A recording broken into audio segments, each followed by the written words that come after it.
Welcome to Mystical Kannada, friends. In our last video, we learnt about the Halegannada poet Jinachandra. And today, we shall know more about the Halegannada poet Ponna. Ponna was one of the most notable Kannada poet, writer of the classical age of Kannada literature, a period usually categorized as starting from the middle of the 10th century and lasting for about 150 years thereafter. Ponna was a noted Kannada poet in the court of Rashtrakuta dynasty king Krishna III. Ponna, in his book Shanthipurana, has stated that Indra Nandi Muni was his teacher and Jinachandra was his religious teacher. The emperor honored Ponna with the title Kavichakravarthi, meaning emperor among poets, for his domination of the Kannada literary circles of the time, and the title Kavichakravarthi, meaning imperial poet of two languages, for his command over Sanskrit as well. Ponna called himself as Karulgala Savana, who is disinterested in worldly pleasures in life. Ponna is often considered one among the Ratnatraya, meaning three gems of Kannada literature, Adikavi Pampa and Ranna being the other two for ushering it in full panoply. During this era, Ponna and two other poets, Adikavi Pampa and Ranna, produced works of lasting merit, writings that set a standard in poetic form and composition that would influence future poets for centuries. So adept were these poets that their style of champu, mixed prose, verse, classical composition style, brought together the best of the earlier masters of Sanskrit literature in various proportions, giving their narration and artificiality. Poet Bana's prose, Kalidasa's grateful verses, Bhattanarayana's dramaticism, and Meghduta's lyrical flavor are seen used deftly, giving naturalized and assimilated Sanskrit words in the Kannada language priority over native expressions. Despite adherence to strict classical Sanskritic models, the native composition styles of Kannada language, such as the Tripadi, are found distributed in the narratives, poems of these poets.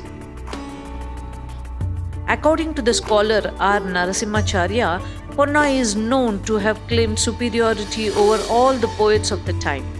According to scholars Nilakanta Shastri and E.P. Rice, Ponna belonged to Vengi Bisaya in Kamanadu, Andhra Pradesh, but later migrated to Manyaketa in modern Kalburgi district, Karnataka, the Rashtrakuta capital, after his conversion to Jainism.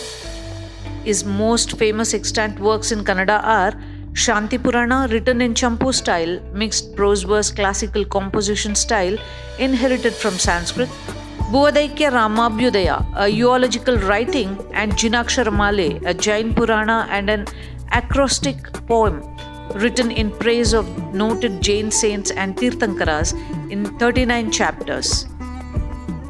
Ramakatha, a writing based on the Hindu epic Ramayana, of which only a few stanzas are available, is also assigned to Ponna. Historians Kamath and Shastri are not certain whether his extinct classic Gata Pratyagata is in Kannada or Sanskrit. However, according to Professor L.S. Sheshagiri Rao of the Sahitya Academy, the writing is in Kannada and belongs to the genre of literary exercise. His other writings, Gata Pratyagata, Alankara, Adipuranamu and Viratamu, are extinct. Shanthipurana is an important Jain Purana and a eulogy of the 16th Jain Tirthankara, Shantinatha Swami. It was written to commemorate the attainment of nirvana or salvation of a Jain guru called Jinachandra Deva. The writing comprises 12 sections, of which 9 sections focus on Shantinatha's 11 previous births, and the remaining 3 sections give biographical details of the protagonist. In this writing, Ponna borrowed significantly from previous works of the Sanskrit poet Kalidasa, though he does rise to great heights in his narration, justifying his claim to scholarship. Ponna also seems to have used as a source a narrative poem written by a Kannada poet called Asaga, whose works are now extinct. Ponna's claim that his work is superior to that of Asaga gives us information that the latter must have been considered an important poet of that era. He also held other titles like Ponnigam, Punnamarya Savana, Sarvadeva Kavindra, Saujanya Kandenkura, Papebha Kantirava. The scholars were divided about Ponna's protagonist in Bhuvanaikkya Ramabhyudaya. The scholar D.L. Narasimhachar has opined that Ponna had eulogized Shankaraganda, a vassal king under Emperor Krishna III. This opinion was based on the fact that Shankaraganda held the honorific Bhuvanaikkya Rama. However, modern Kannada poet Govindapai argued in his 1936 article, Ponnana Bhuvanaikkya Ramanu Yaru, meaning who was Ponna's Bhuvanaikkya Rama? That king Shankaraganda, being a Jain by faith, could not have been the central figure in the secular writing, and that Emperor Krishna III also held the same title. Later, the scholar D.L. Narasimhachar confirmed the validity of Govindapai's findings. Just as Ponna eulogized his patron king Krishna III as Bhuvanaikkya Rama, so did the other Jain poets of the classical age. Kannada writings by them used impressive Sanskrit-derived verses interspersed with prose to extol the virtues of their protagonists, who were often compared to heroes from the Hindu epics. While Adikavi Pampa compared his patron, the feudatory Chalukya king Arikesari, to Pandava prince Arjuna in his version of the Mahabharata.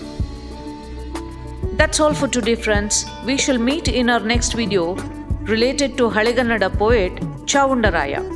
Until then, like Kannada, love Kannada, and subscribe Mystical Kannada for a lot more interesting videos about Kannada and Karnataka. Sirigannadam Gelge, Sirigannadam Balge.